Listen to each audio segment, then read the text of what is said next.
पवार गटाच्या विलीनीकरणाबाबत काँग्रेसकडून चाचपणी, राज्यातल्या नेत्यांसोबत काँग्रेस हायकमांडची चर्चा, सूत्रांची माहिती. तर नाना पटोले आज दिल्ली दौऱ्यावर.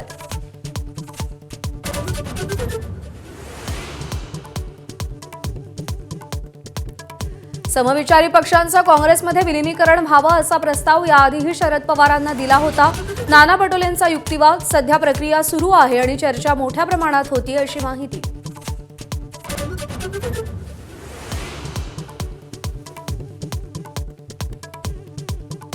पंढरपुरातील आंदोलनाच्या जागेवरून रोहित पवार आणि प्रशासन आमनेसामने.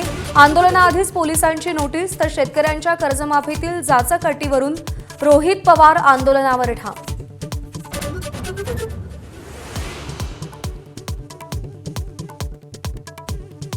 अमरावती विधान परिषदेच्या निवडणुकीमध्ये काँग्रेस निवडणुकीच्या मैदानातून बाहेर पडण्याची शक्यता. वंचित बहुजन आघाडीच्या उमेदवाराला पाठिंबा देण्याची चर्चा, तर हर्षजित देशमुख निवडणूक लढवण्यावर ठाम.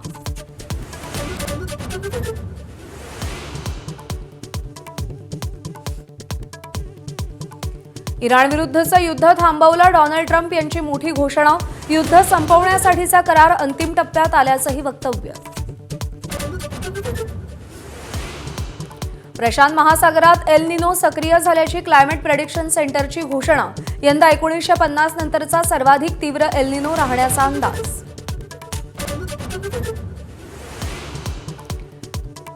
स्टँडअप कॉमेडियन प्रणित मोरेला राष्ट्रीय महिला आयोगाची नोटीस. काल मुंबईमध्ये गुन्हा दाखल. महिलांप्रती अनादरयुक्त कॉमेडी केल्यानं प्रणित मोरे अडचणीत.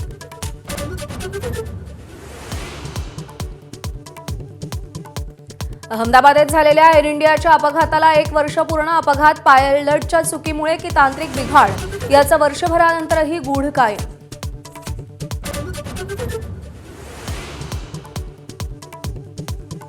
आशियाई क्रीडा स्पर्धा आणि राष्ट्रकुल स्पर्धा गाजवलेले नेमबाज जसपाल राणा यांचं निधन. 9 सुवर्ण, 4 रौप्य आणि 2 कांस्य पदकं मिळवली. अर्जुन पुरस्कार आणि पद्मश्रीनं गौरव झाला होता.